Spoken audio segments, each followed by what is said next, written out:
Hey everyone, it's me again. I wanted to give another update on home life here in Kenya. And I wanted to focus mainly on what we eat and how we get our food. So a couple days after being here, I was able to go to the big local market about 40 minutes away in the city of Kisii. So they have more variety there, so I was able to get some of the items that are a little bit more difficult to get here at the smaller but much closer market in Kendu Bay. So I was able to purchase cucumbers, broccoli, cauliflower, zucchini, passion fruit, and bulk peanuts, wheat, and a variety of beans. So Justin has been taking a motorcycle to the local street market here in the town we live in Kendu Bay, which is about 6 minutes away from the hospital. And he paid 50 shillings, which is about 42 cents each way.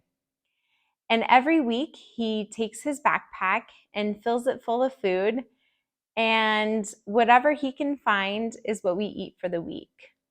Sometimes it's not very consistent what he's able to find, so we have to be flexible with our meal plan and what's available. So when we do get our food, it takes longer to prep.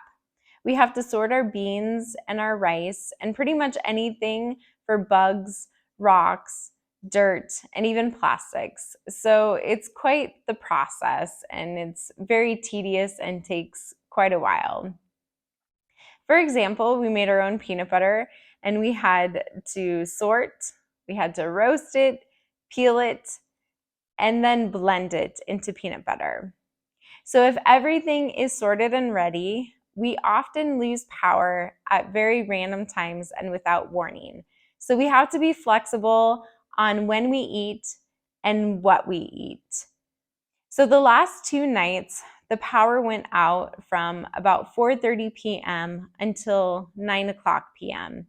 And we had to be flexible with our dinner because in the middle of making our dinner, we lost power, so we weren't able to finish cooking it, or we weren't able to finish heating it up.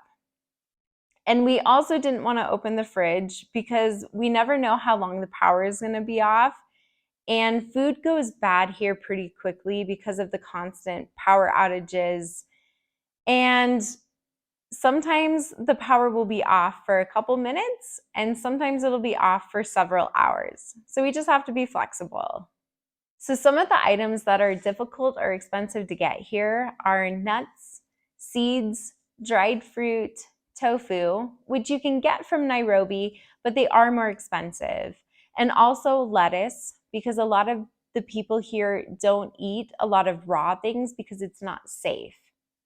So some of the items that we are able to get here are kale and Swiss chard and some other local greens.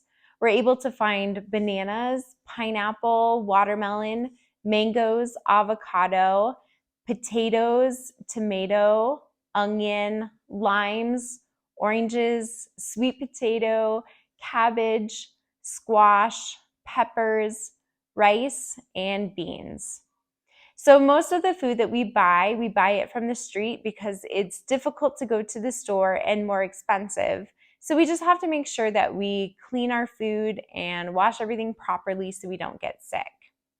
So to give you an example of what pricing is like, a large avocado is about 50 shillings or 42 cents.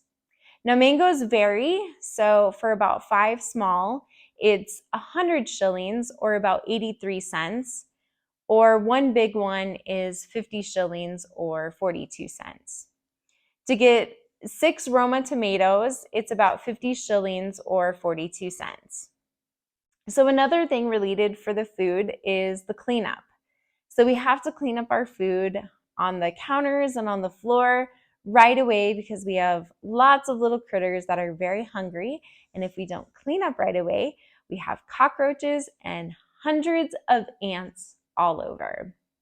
So hopefully this gives you a good overview of what cooking is like and what we eat and what we have available here. So leave a comment in the box below if there's any other areas of daily living that you'd like to hear about.